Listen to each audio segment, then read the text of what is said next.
Good afternoon or evening, depending upon where you are, and welcome to our panel discussion called Building Trust Post-COVID. I'm Monica Marshall. I head up a practice at Ruderfin that focuses on integrating purpose, sustainability, social impact into an organization's DNA and supporting their ability to leverage the impact they're making to drive their reputation.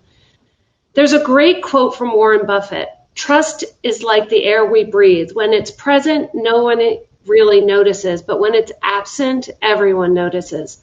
History shows that the presence of trust brings many positive outcomes. Communities with strong sense of trust are better able to respond to crises and are more resilient. Trust is associated with stronger economic growth, increased innovation, greater stability, and better health outcomes. But we've seen, even well before COVID-19, that trust of governments, companies, organizations, media is very, very low. A 2020 study that came out before COVID really, hit the world found that no institution, from businesses to government to NGOs and media, were seen as both ethical and competent. That's a little scary. And none were considered fair. And while this is a study from this year, people's trust in governments, in public and private institutions has been weakened really since the 2008 financial crisis. Many studies, though, have shown that income inequality affects trust more than economic growth, and COVID has exacerbated income inequality across the world. And the rise in inequality is contributing to a weakening in trust in capitalism. Politics has eroded trust. A recent study in the US shows that the politics around health institutions has eroded trust in their COVID-19 recommendations. The proliferation of fake news is eroding trust in the media. And in some cases, though, it can increase trust in the government, but it really depends on what side you are in terms of believing in those who are in power. And bad behavior of companies has eroded trust in the private sector. Lack of trust often leads to a lack of confidence.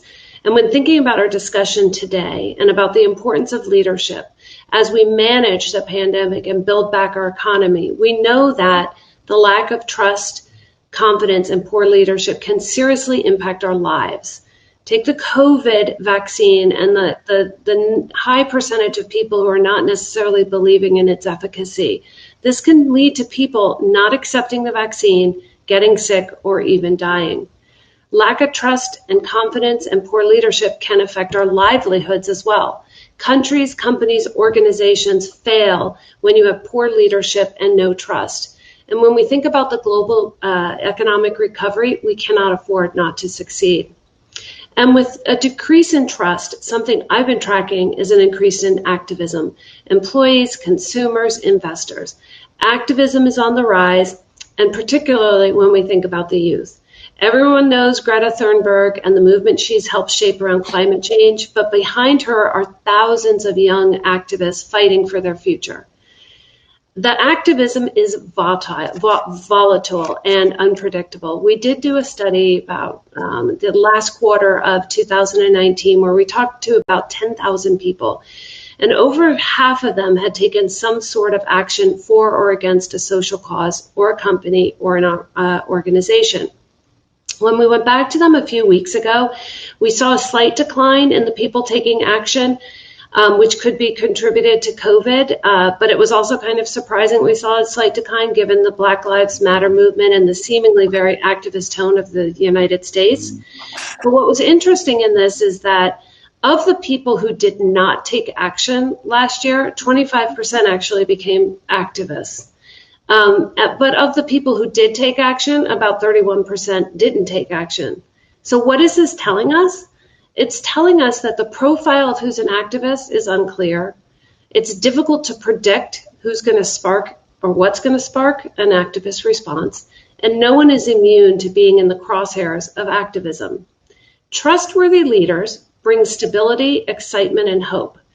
With trust being in question, we can understand the rise of activism.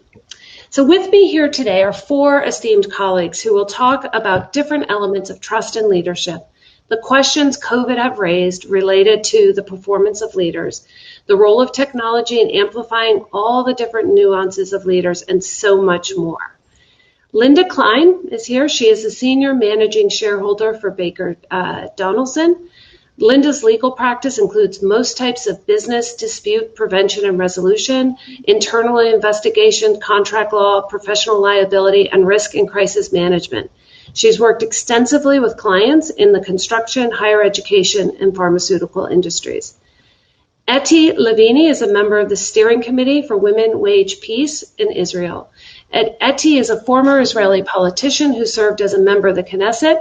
Eti currently serves as a board member for a few companies and is a lawyer by trade and very involved in Israeli civil society and organization.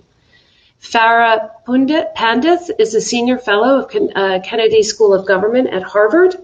Farah is a world-leading expert in pioneering countering violent extremism. She's an adjunct senior fellow at the Council of Foreign Relations and is head of strategy at the Institute for Strategic Dialogue. Farah has served as a political appointee for George H.W. Bush, George W. Bush, and Barack Obama, and was appointed the first ever special representative to Muslim communities by the Secretary of State, Hillary Rodham Clinton.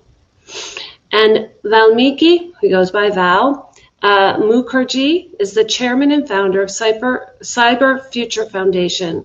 Val is a globally recognized expert in the cyber and cloud security industry with a focus on innovation and collaboration to address the information security needs of the future.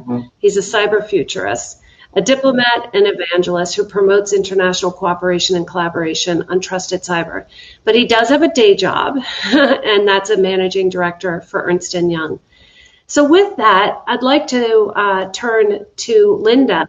And I know, Linda, when we were talking about, the whole trust and post-COVID, you had some really interesting insights around trust and our ability to get back into the office. And we know how important it is for our, social interaction, for business growth, and all those other critical aspects. Do you want to give us some of your insights? Well, thank you, Monica, and it has been a privilege getting to know the other panelists. Everybody is in for quite the treat this afternoon or evening, wherever you are. And I am Linda Klein. I'm from Atlanta, Georgia, in the United States, and I also bring another perspective besides my law practice, and that is that I served as the first woman president of the State Bar of Georgia and as president of the American Bar Association, which is a worldwide professional association where global justice issues are very central to our work.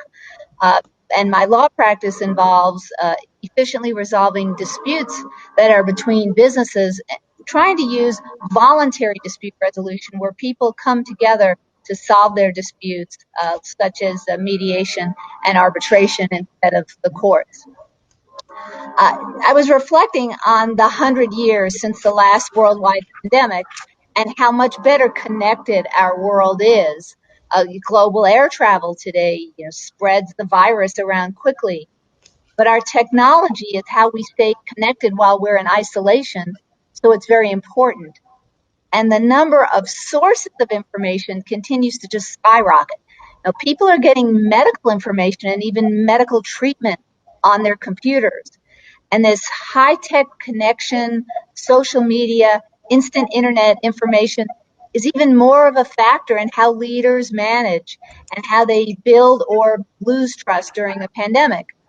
And even though you cannot contract a virus through your mobile phone or your computer, you can become infected with misinformation and doubt, something that can be very harmful as you make personal decisions regarding your safety with a virus spreading in your community.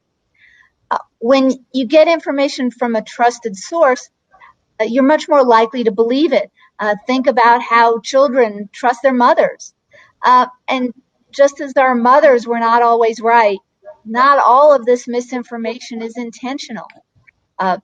Misinformation's been with us, I guess, since the dawn of time.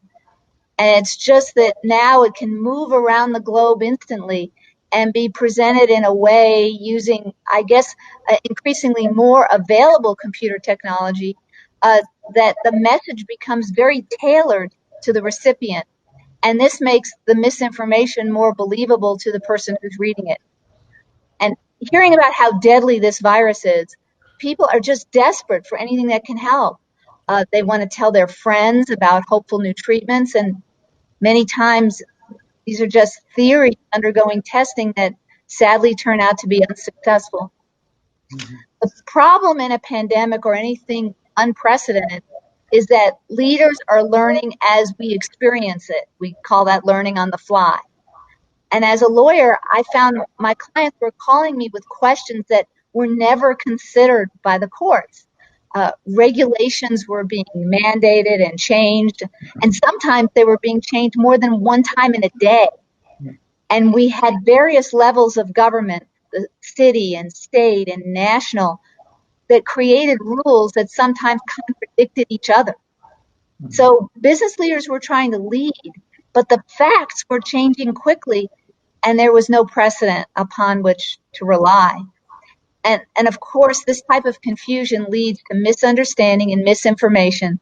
And again, it can be entirely unintentional. So I guess it's a pandemic of not knowing what information to trust and who to trust. You normally think that people will turn to their government, either local or national, for protection and information because there still remains high levels of trust globally in government. However, what I've seen is people trusting their employers more. Well, what did the best employers I saw, what did they do? They communicated that they were putting their employees first, above the shareholders, above the customers, above all other stakeholders. And they proved it in their actions as well as their words. They were nimble, they were quick to change when they needed. And these employers built trust through their actions. They motivated employees. They encouraged them to physically distance, to wear masks, and et cetera, instead of forcing them to do it. Well, how did they do that? With empathy, showing each employee that her role is meaningful, showing that with everyone's cooperation, we're going to win. And they didn't show fear. They developed messages much like social media advertising geniuses. When new information suggests the message needs to change it, and they say why they do it. You mentioned the vaccine, and regarding the vaccine, you talked about the skepticism. I think there's more skepticism about whether it's going to be safe rather than whether it's going to be effective. Many Americans remember the swine flu vaccine in the 1970s when the vaccine gave people Guillain-Barré syndrome. So it's going to take a lot of trust to get people to take the vaccine. Mm-hmm. And one final point. To go back to the office, employees will need to trust their employers. They're going to need to believe their employers have their best interest and their health at heart. And to hold on to that trust, employees are going to need to believe that their employers are getting the best available information, communicating it openly and honestly, using science-based testing. They need to feel appreciated. Mm-hmm. Thank you. You know, you bring up so many important points, and I know Val in a bit is going to talk about the misinformation, but the trusted source and the importance of leadership. One thing I was really impressed by when at least COVID became a reality in the United States was the tech industry lead actually in coming out and saying, we are going to stand by and we're going to support our employees, all of our employees, our contract employees, our part-time employees. We're going to extend our health benefits. I had never seen that kind of reaction or commitment. And I think it really set the tone for business leadership. And honestly, through all of this, even though there is this question around trust, I do think business leadership, the businesses have come out and really shown that leadership that no one else has. It's filled a real void, and hopefully they can continue that. So Etty, I know that you have a very strong point of view about the role of female leaders, and you also have some great insights on what makes a leader very strong or perhaps not so strong. And given your background that I explained, and I'm sure I've missed some points, so please feel free to illuminate on your background. Can you talk a little bit about how the trust varies from country to country and really share some examples of of leaders who've really, led through COVID in a way that it has built a true following? Yes, of course. First of all, do you hear me? It's okay? Do you hear me? Okay. Yes. I want to Yes, relate we what can. Linda said. In Israel, it's the same situation. We follow the United States. There is a great crisis in government, and the trust of the public and the people is very low. And there is a lot of demonstrations going on. And we are, as you see, we are in a lockdown now for the last 2 or 3 days. Not a strict one, but it's a lockdown. And also demonstrations are banned, are not allowed, which create a lot of danger and distrust. And people are trying to break the whole orders now. Mm-hmm. And who knows what will be now when we have a prime minister who is facing low charges, facing court, and the people don't have trust in any of the governmental institutions. So let's see who is successful now in the world. So I checked 6 places and more where there is women prime ministers. I have all the data like 2 months ago, and I checked it today to see what is going on with the COVID-19 in these countries. Well, there is a kind of increase in the cases. There is starting a second wave in some places, but still they are doing much better than the male leaders, the male prime ministers. So I checked Germany with Angela Merkel. I checked Finland with Prime Minister Sanna, 34 years old, with a coalition of 4 parties headed by women. Taiwan is doing extremely well with the Prime Minister. There is Denmark, and there is, who is the last, Norway. So we have 6, we have more, but we don't have too many women prime minister. As far as I remember, I think we have only 19 in the world, but they are doing better. So I try to check, and there is a lot of material on these issues in the papers, and all kinds of research is done. If it's a phenomenon that we have to look at, or it just it depends on each country and each person or each prime minister. But there is a few things that are that connects all of them. The way they lead their people, it's much different than a masculine way of being a prime minister at the United States or England or Brazil or India even. These places that there is very masculine leadership. And what that means, first of all, they are risk averse.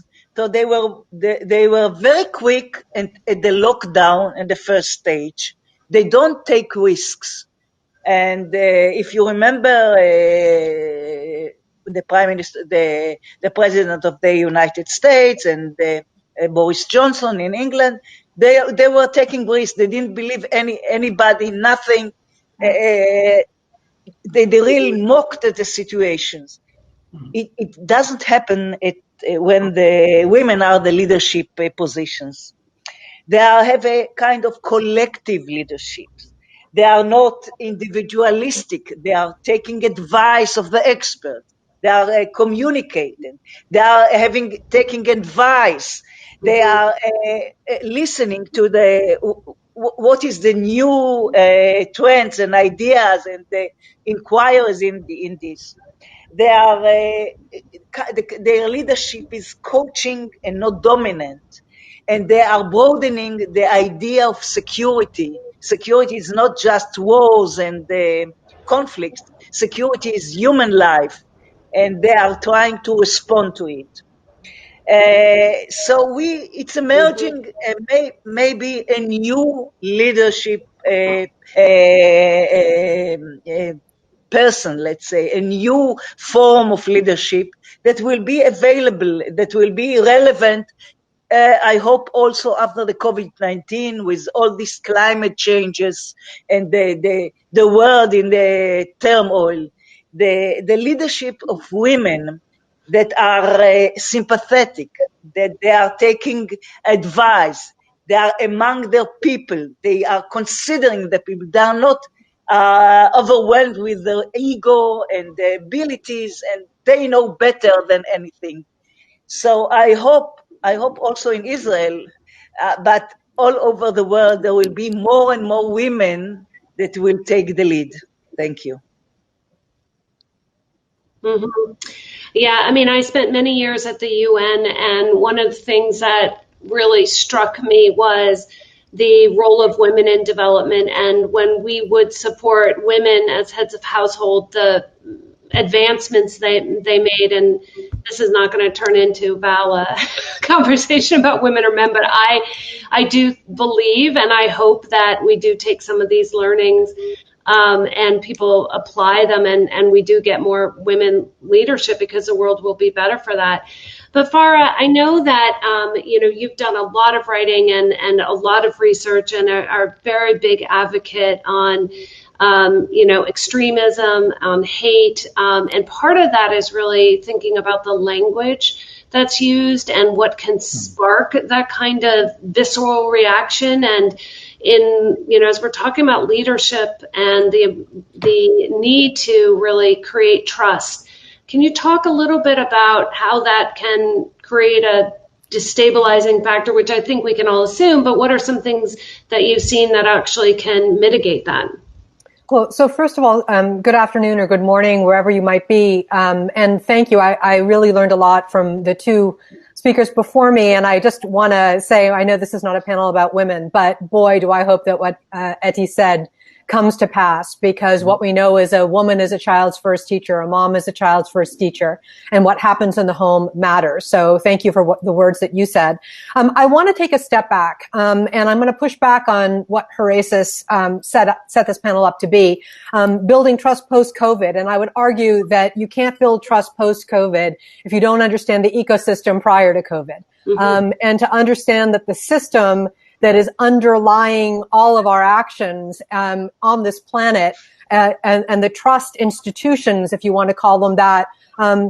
Monica, you talked about a couple of them. You talked about government. You talked about the business sector. You talked about nonprofits and the media. But I want to add a couple more in there because they make a difference to the ecosystem that I know drives people to be fearful. And fear and trust kind of go hand in hand.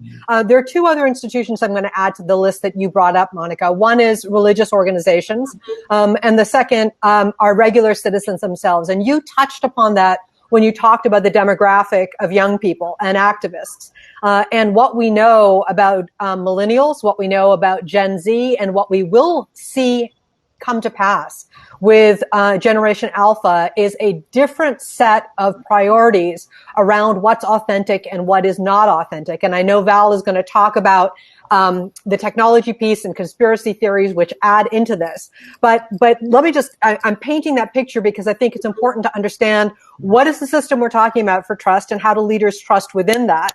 And then talk about the things you can control and the things you can't control. You cannot, the timeline here is not something anyone can control. In a time of crisis, you can't slow down or pick up the virus. We'll use that, or we could use climate change or whatever crisis we might be dealing with. So you can't control that. You can't control, in addition to that, how bad the crisis gets, or unforeseen agitators, but you can control several things. You can control how authentic you are. And that authenticity is critical. It's critical for the people who are in your sphere, whether, as Valerie was talking about, it's a business leader who tells their people they can come back into their offices, whether it is a leader of a nation who says it's okay to do this or this, whether it's the Secretary General of the UN, Whatever we're talking about, that authenticity, that transparency, that clarity are critical aspects to building the kind of ecosystem we need so that bad actors are not taking advantage of the black holes that are left. And unfortunately, what COVID has shown us, and I'm not telling any of the listeners anything that they don't know, is that because of the lack of excellent leadership from the majority of leaders in our world during this time of crisis, bad actors have found ways to get in to the system and move people along a conveyor belt in different ways. Whether it is the mask craziness that's going on in our country, in the United States, the politicizing a mask thing, whether it's taking science and turning it on its head, whether it's talking about other unforeseen things that you may not believe are going on in the world of QAnon, but become mainstream, these things impact the crisis that we're dealing with. So it's not just the hell of a virus that is infecting millions of people around the world. And in the United States, over 200,000 people have died because of all these things that are happening in the ecosystem that we are not able to control. Leadership matters. And so what the question becomes is, what does a leader need to do? A leader needs to be, first and foremost, trustworthy. What does that mean? It means that you're not looking at a political conversation in a time of crisis. You're looking at solutions for all of the people. And you know, this is not a referendum on the United States and how bad we've handled COVID, but rather to say, I could give you examples in other parts of the world when you've made it political, as opposed to, I care about all of you, all of the citizens in my country. You can look at the language of the leaders of the World Health Organization or the United Nations, and you can see a stark difference, the way they've talked about the equality of people versus leaders in other nations who somehow have a hierarchy of who's more important than another. So that ability to be a leader for everyone, to be equal, is really important. I also want to say that you need to have a plan, and whether that plan is stuck to in terms of the preparedness and how you go forward or not, the people listening need to believe so that they can trust that there is some sort of you can execute something. There is a strategy that makes sense. And in the lack of strategy, you have chaos, obviously. Mm-hmm. So you need believability, authenticity, clarity, but here's the most basic thing. And this ties to your point, Monica, about bad actors. If you have a leader that doesn't use language that is careful and designed to de-escalate the fear, you are going to see an increase of bad actors using that black hole to be able to do what they want to do with it. And I will say the rise of hate in the United States is not singular. The rise of hate globally is off the charts. The numbers of countries that believe that the Holocaust didn't exist, for example, is nothing anyone could have ever predicted. So what is going to happen next? This is connected to a crisis like COVID because in all of these spaces, there's violence that can be connected to these bad things that are happening. This isn't just moving people to be radicalized and hate others. It is what happens when you have hateful communities that then take it to the next level, and they become violent. And what I know to be true, because I've been working on this in many different dimensions since 9/11, is that we haven't gotten a hold on how to puncture an ecosystem that allows hate to rise, even though there are solutions that are available and affordable right now. So my final point is this. So what are the solutions? I'll go back to what I said when I began. What is the ecosystem? It takes all of society to de-escalate the power of hate. It isn't just government.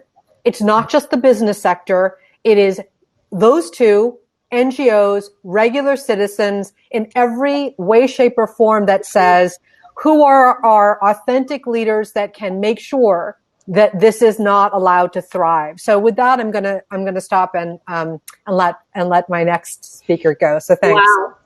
There are so many things in there that I want to expand on, but I do want to turn it to Val. And honestly, your last point about puncturing the ecosystems that allow hate to rise. So, Val, you want to tackle that? I know. I mean, where do I start from? But the one thing I wanted to mention from the get go is that the woman in leadership and the leadership of women, right? Those two things are I cannot emphasize how they're important for me. I grew up in a matriarchal society. That's where I come from, back in India. There is a natural healing power in that. I mean, it's bringing people together. I think that is where I define the woman in leadership, and that's what we are experiencing within my day job at EY. We have Kelly Greer, who took up as the chairwoman of EY, and it's been a different vibe altogether. So thank you for what you are doing individually to contribute. And at your point, of course, I was surprised you didn't mention the Queen Bee. And Jacinda Ardern, New Zealand, but again, add to the list too. She's one of my favorite. But to expand on the topic that you just mentioned, I think each of you have hit on really important critical points within this ecosystem that needs to be. My work at CFF is focused on public-private partnership to build collaboration and trust, right? And security cannot be without trust. That's the underlying concept of security, is that you feel secure when you trust your surroundings, you trust the people, you trust who you are around. And to break it down to each of the points that you mentioned: trust in people and leaders, trust in the data that we get and the information that we derive out of it, trust in the technology and the platforms that those technologies build, right?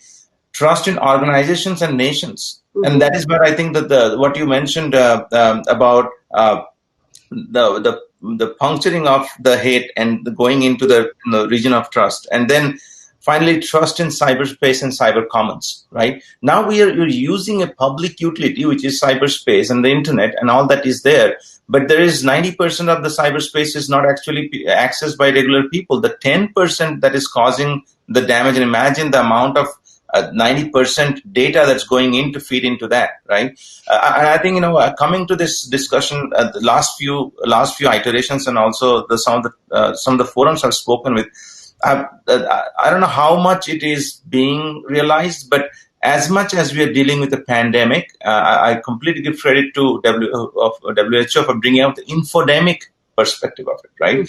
We are dealing with pandemic, and the infodemic is making it worse. And where does it start with? It starts with the trust, right? So the way the social media and the way the whole information propagation has evolved over time, the trust in media has gone down and down, because again, we live in a very multipolar world. People really are torn between who to trust and not. So they trust social media, and the way it's built, it typically is, if somebody likes something or pushes something, and you actually amplify that by your endorsement. Right, so you don't have to worry about the fact and where it's coming from. You are actually pushing it because just to your friend or someone and without with due sincerity. I think that's what you do. You propagate it. 99% of the data that's going out, and we did this survey at Global Information Security Survey at EY, and also the studies at CFF, that only 1% you can actually trace back to in terms of the data, because of the volume of data. It's about volume, right? And how the volume is there and how it's being amplified. So, somehow everything is so sensationalized, and I think it's attacking people's sentiments. People latch onto these sentiments and not to the data or the fact behind it. So I think, being a security professional, we grew up learning that trust but verify, right? To a security paradigm now where we are saying zero trust, because of the way the information is collected and disseminated and propagated, whether it's in enterprise world or it's in public world. And I believe that's where the problem lies. Let's talk about the solutions. I think the solution lies with us. I mean, when I say us, it's not just this forum, not just the folks we're discussing about it, but also sharing it with the rest of the world. And I really give it to people who are probably less introvert than I am. But I think technological people are usually, they keep it to themselves.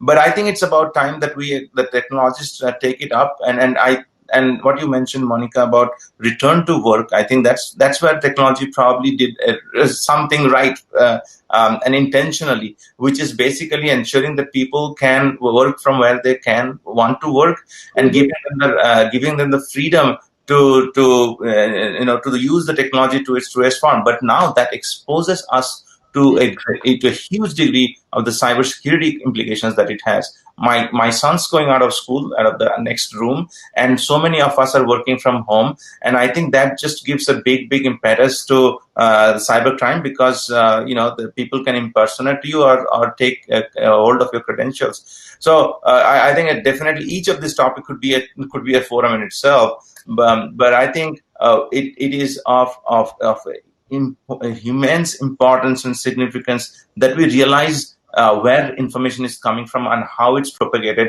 and the authenticity of that. So absolutely give credit to you, Farah, for bringing up the authenticity piece, because that's where it lies, right? Authenticity and the intention behind those people who are propagating that information. So thank you. I'll back my time to you. Yeah, no, I think, you bring up a lot of really good points. I think the infodemic is truly, something that erodes trust, and it's unfortunate. We do have a question from one of the viewers. And Etty, I think I'm going to hand this over to you. The question is, how is masculine leadership defined? Was Sweden masculine in not imposing lockdowns, perhaps most masculine in the world? Masculine is ego, a big ego. It's speaking about power and victory and fighting and risk-taking, etc., etc., etc. This is not scientific, what I say. But if you look at these 6 leaders that I brought, you can find in each and every of them this kind of the opposite trait. They are considerate, they are empathetic, and everything contained. And this makes a difference. And this makes a difference. I don't know about Sweden. Sweden was a success and then not a success, and I don't know. But Denmark is a success, and Finland is a big success. Okay. Thank you. So I know we only have a few minutes left, so I'm going to ask each of you to give just your parting words, and really based on the question of everything that we've heard here from, the requirements of governments to step up and leaders to be trustworthy, authentic, for companies to communicate and be show empathy, to bring in more compassion, to be, very careful about the type of words that we use, and then the, whole kind of what you brought up, Vala, the misinformation and, cybersecurity and protecting our own, selves and our own rights and information. How, with this as a backdrop, which is a lot, and I'm sure everybody in the world is equally exhausted by everything that we're going through, how can leaders build trust today? And what advice would you give to young leaders as they're entering into the world to think about how they should lead, what they should take from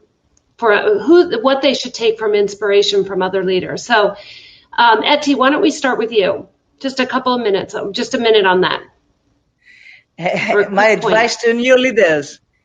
I hope the new generation will be different from our generation or the middle generations, because they see how bad it is, and they will have their thoughts about it. And we have young leadership in Israel that are quite different from what's going on. And this kind of civil demonstration and energies are symbolizing the new generation, the new ideas. We don't want to live with what's happening till now. So there is not a one word to tell them, but be different. It's not the way to lead the world. Great. And Linda?